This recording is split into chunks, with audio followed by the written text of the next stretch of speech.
RRB NTPC वाले और Bihar SSC वाले, बिहार दरोगा वाले के लिए मोस्ट इंपॉर्टेंट क्वेश्चन है। आइए हम लोग देखते हैं, निम्न में से कौन सी नदी पश्चिम घाट से निकलने वाली 3 प्रमुख नदियों में से एक नहीं है। बच्चे यहीं पे कंफ्यूजन करते हैं और यहीं पे गलत मार्क आते हैं, लास्ट में नहीं।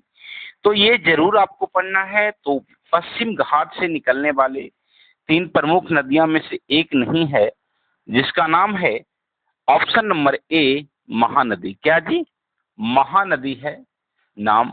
महावदी है। महानदी जो है छत्तीसगढ़ के सिहावा, किससे? सिहावा पर्वत से निकलता है। सिहावा पर्वत से, रायपुर जिला का। किस जिला? रायपुर। छत्तीसगढ़ के सिहावा पर्वत से निकलता है महानदी और जाके बंगाल की खाड़ी में मिल जाता है। उसके बाद कावेरी नदी की बात अगर करें बच्चे, तो कावेरी नदी ब्रह्मगिरी पर्वत से निकलता है। किससे निकलता है? ब्रह्मगिरी पर्वत से निकलता है। इसे याद रखिएगा, ब्रह्मगिरी पर्वत से निकलता है। कावेरी को ही दक्षिण का गंगा कहते हैं। क्या कहते हैं? दक्षिण का गंगा, दक्षिण की गंगा। इसे भी याद रखिएगा, दक्षिण की पोनी भी कहा जाता है। पोनी के नाम से भी जानते हैं उसको, कावेरी को किस चीज के? पोनी के नाम से। उसके बाद गोदावरी कहता है। तो गोदावरी जो है सबसे पहले उद्गम स्थल इसका सब कुछ का पूछता है, सभी नदियों का। तो उद्गम स्थल जो गोदावरी के है बच्चे, वो नासिक जिला के, महाराष्ट्र के नासिक जिला के त्र्यंबकम। क्या? त्र्यंबकम, नासिक जिला के त्र्यंबकम से है। उसके बाद तुंगभद्रा। तुंगभद्रा दक्षिण भारत की भी एक पवित्र नदी है। तुंगभद्रा को रामायण में पंपा के नाम से जानते हैं। किसके नाम से? पंपा के नाम से जानते हैं। इसे याद रखिएगा।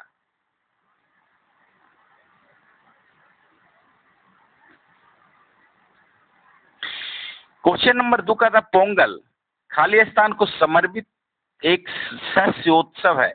यानी कह रहा है कि पोंगल किस देवता को समर्पित उत्सव है। तो सबसे पहले आपको बता दूं कि पोंगल जो है सूर्य देवता को, किसको है जी? सूर्य देवता का समर्पित है।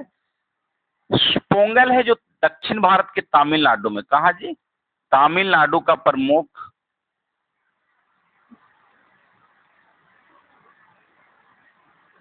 तमिलनाडु का प्रमुख त्योहार है। किसका? पोंगल।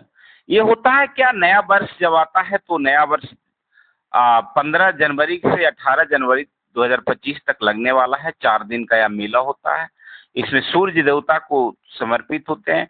नया फसल को ज्यादा से ज्यादा फसल देने के लिए हतोत्साहित किया जाता है। आगे बढ़ते हैं।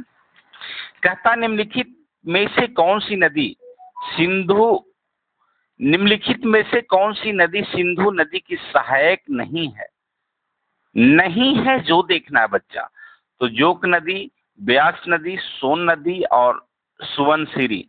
आपको देखने से पता लग रहा होगा कि ये सभी नदियां हैं, लेकिन सोन नदी नहीं है, क्योंकि सोन नदी दक्षिण भारत से बहने वाली नदियां हैं। दक्षिण से उत्तर की ओर गंगा में आकर मिलती है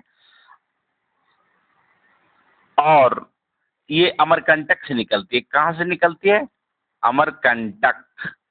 अमरकंटक कहाँ है जी? मध्य प्रदेश में है। कहाँ है? मध्य प्रदेश में। तो सोन नदी अमरकंटक से निकलती। बाकी सभी नदियां जो सिंधु का सहायक नदी है, जैसे जोक, ब्यास, सुनसार, ये सभी सिंधु का सहायक नदियां हैं। गोटीपुआ राज्य का एक पारंपरिक नृत्य है। गोटीपुआ बहुत ही मोस्ट इंपॉर्टेंट क्वेश्चन है। गोटीपुआ जो पारंपरिक नृत्य है बच्चे, वो उड़ीसा का है। कहाँ का? उड़ीसा का। इसमें जो है यंग लड़के लोग लड़की का ड्रेस पहनते हैं और भगवान जगन्नाथ और कृष्ण के, बिल्कुल युवा लोग भगवान जगन्नाथ और कृष्ण का बिल्कुल रूप बनते हैं। और ये गोटीपुआ पारंपरिक नृत्य है। कहाँ का जी? तो उड़ीसा के। इसे याद रखिएगा।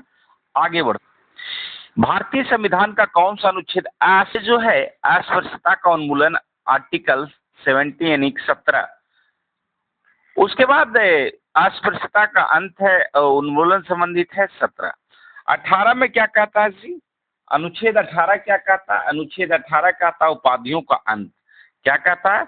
उपाधियों का अंत। उपाधियों का अंत में होता है बच्चे कि कोई भी देश के नागरिक है जो बिना सरकार के ऑर्डर से विदेश का कोई भी सम्मान या फिर कोई पदक नहीं ले सकते हैं, उपाधियों का अंत। अनुच्छेद 19, अनुच्छेद 19 में क्या है? अनुच्छेद 19 में बच्चे मौलिक अधिकार है जो भारत में सभी को 6 प्रकार के मौलिक अधिकार दिया गया है। भाषण एवं अभिव्यक्ति का अधिकार, शांतिपूर्व इकट्ठा होने का अधिकार, संघ बनाने का अधिकार, उसके बाद आंदोलन की स्वतंत्रता, देश के किसी भी हिस्से में रहने और बसने की स्वतंत्रता, ये अनुच्छेद 19 में है। 6 तरह की स्वतंत्रता है और 6 तरह को मैं बता दिया।